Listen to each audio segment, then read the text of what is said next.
All right, so for this game, we have what is effectively just kind of a straight grouping game. We have a bunch of these candidates, and we're going to have to assign them to these 4 officers. So essentially, we'll run it as, what the hell is this? That's weird. Oh, okay, yeah. You know what, let's run it. Yeah, we have 4 groups to work with, and then we'll have a bunch of these people. We have F, G, H, and then we have K, L, M as the people. And yeah, as I said, so we're going to have to put them into these 4 groups. We have R, S, T, and U. And in terms of just the basic setup, we are told that every single one of these people is going to go into exactly one of these 4. And we are also told that every officer has to have at least one person there. So we can reserve at least one space under each one. And in terms of spacing, that's already worth noting because we have at least 4 spaces taken care of, which means out of the 7, we're going to have 3 extra spaces to kind of shuffle around. So I guess in theory, one of these groups could potentially have 3 extra spaces for a total of 4, or we could kind of divvy up the extra spaces between some of these people.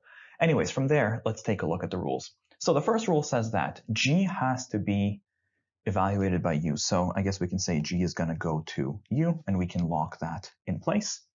Next, F has to be done by the same person as does L. So F and L are basically going to be together. Next, H and M cannot be with I. So I guess we can just create anti-blocks. We can say that H and I cannot be together, and then likewise M and I cannot be together, which means that I guess I becomes especially notable here because there's a few people that they can't go with. So I guess, yeah, let's keep going. The officer who does K's application cannot do any others. So essentially, K is going to have to go alone. So actually, that's pretty good. So at this stage, K obviously is not going to go over here with G, so he has to go into one of these 3 positions. But I suppose the FL block, it actually could go with G as of right now, so that's a little bit more flexible. Anyway, yeah, let's keep going. S has to do more applications than T, so S is going to have more than T. So that means that S is going to have at least 2. And okay, this is good. That means that K can't go into S. So K is going to be in one of these 2 positions. So that's kind of nice. And in fact, in terms of spacing, could we have T even doing 2? Because if T gets 2, then this guy will get 3. That pushes you up to 5 already. And I guess that still works. We can do then 6 and 7 as long as R and U are just locked as only 1. That is workable. But that's as far as we can push it, right? That pretty much maxes us out. That means that T can only do a max of 2. So that's perhaps worth recognizing. And I suppose if you do that, if this guy gets 2 and this person gets 3, then K is going to be stuck over here because that's the only other alone space that K could have. Otherwise, this feels a little flexible. So you know what? Let's go with this. The questions themselves. Question number 6. Which of the following could be the assignments of applications to officers? So I guess as usual, we go by the rules. First rule tells us that G has to go to U. So going through the answer choices, that would disqualify answer choice E. Next, the FL block has to be together, so B gets disqualified based on that. The rest are good. Next, I essentially can't go with H or M, so between these, A looks okay, C has I with H, which is not cool, and D has I alone, so that's fine. Next, K is supposed to be alone, so between answer choices A and D, A is fine, D is not, K is not alone. So the best answer to question number 6 becomes A. And as usual, let's just plug that into the board. So answer choice A says H, followed by F, L, M, followed by K, followed by G, I. Next. So the first local question that we run into here is question number 7. Let's take a look. We have, if H is going to be done by R, so if we have to have H over here, I suppose, as usual, the question becomes, what does that tell us? Well, I guess first of all, the K. We know that since the K has to be alone and G is already over here, the only place K can be alone right now is under T, since H is here, and this has to have at least 2 spaces. Now, from there, what else do we have to work with? We have the FL block, although I suppose that can kind of move around, couldn't it? We could put it here. That would fit nicely, but maybe... Actually, could we put it elsewhere? Who do we have left to put into here if we don't have the FL block? We have HKG taken care of. So, let's just quickly take note of that. That's HKG. Oh, wait, that just leaves you with I and M. And I and M, these guys don't play nice, which means there's no way to put I and M over here. But if we can't put I and M over there, then the only alternative is to have F and L, and they have to go together. So it actually looks like F and L will have to go to S in this scenario. And now from there, in terms of I and M, I guess they're flexible because either one could still go here potentially. We could have them here. I obviously can't go here because H and I also don't play nice, but otherwise, I guess we can just leave a reminder here that I's not, but yeah, this is pretty open. The question now asks, which of the following could be true? A, F goes to R, and nope, that's not happening. B, I goes to S, actually that could happen. Let's hold on to B. C, K goes to R, and no, K is already under T. Next, L goes to U, and no, L's already under S. And lastly, M goes to T, and no, because that's just going to be a K. So the best answer to question number 7 becomes answer choice B. All right, next, number 8. If exactly 2 of the applications go to T, so, this is good. So if we have exactly 2 spaces under T, and we know that S has to have more than T, that means that we kind of mentally ran this already. We're going to have at least 3 here. But since we have to have 1 here, and we have to have 1 here, that is 7 right there. That locks all of the spacing. So this is going to be a single, this is going to be a single, and really all of the spaces are set in stone, which also means that since we know that G is permanently in U, K needs to be alone, so the only place K can go is here. And then the FL can maybe still, oh no, it can't, because, so essentially we have I and we have M and H, except those guys are going to have to be separated, right? So for example, I and M are going to have to be separated. So what's going to happen is we'll have to separate them between S and T. So you'd have to do something like an IM split between these two, except you'll notice now the FL block gets stuck in S because we can't fit it over there.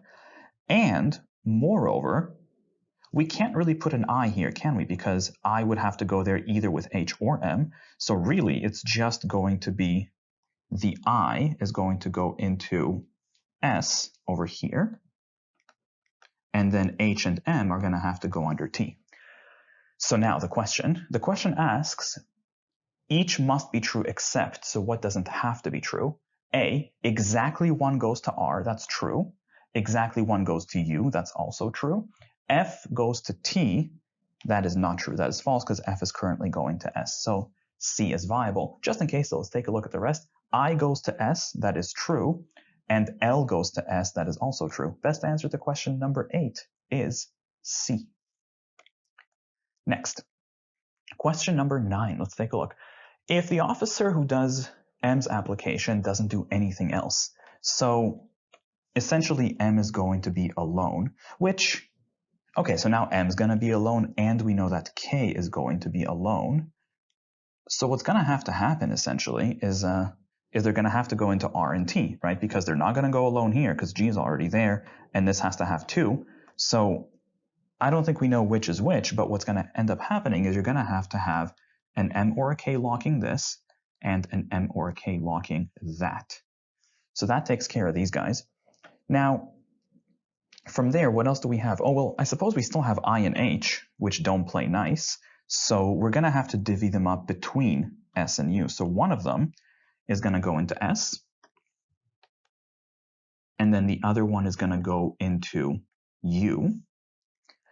And the FL block, how many people do we have in play already? We have 1, 2, 3, 4, 5. So the FL block is all that's left, which means the FL block is going to have to go into here since we need one more person there at least. So it's actually going to be both of them there. So let's go. The question itself now asks, which of the following for number 9 must be true? A, M goes to T, and we're not 100% on M and K. B, L goes to S. And yes, that is true. That must be true. Answer choice B works. Best answer for number 9 is B. Just in case though, let's take a look at the rest. K goes to T. We're not 100% sure in which is which. I goes to S. And no, I can still shuffle between these two. And D, H goes to S. Same kind of thing. So once again, best answer here was B. Next, question number 10. If F is done by the same person who does I. Ooh, okay, so if F and I are going to be together, it's not just going to be F and I, it's going to be F, I, and L. So we're going to have a triple, essentially. So I suppose the question that raises is, where could these guys go? I don't think we can, there's no way to put them into here, because that would push you to 4 positions, right? And if we have 4 here, we already have 4 between these guys. That will push you to 8. That's too many people. So I guess the FIL, well, it also can't go into T because we said earlier there's no way to put 3 people into T. We're maxed out at 2. So it's really going to have to go into here or there. And I think, can we do F, I, and L? That would be 3, 4, 5, 6, 7. As long as everybody stays steady, I think we could do the FIL block into either one of those. So that feels flexible. I suppose, you know what? Worst case scenario, we can always split the board based on FIL, but maybe just based on what we just did mentally, maybe that's enough information. The question asks, any could be true except what cannot happen? Answer choice A, H goes to U, and I don't see why not. If you put an H here, I think the FIL could go there, and I think we can still make that work.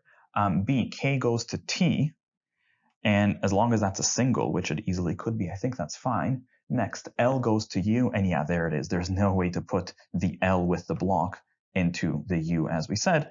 Best answer here is answer choice C for question number 10. Lastly, question number 11. If F goes to R, so if we have F going to R, what does that tell us? Well, we know right away it's going to be an FL block for sure, so that's a pretty good start.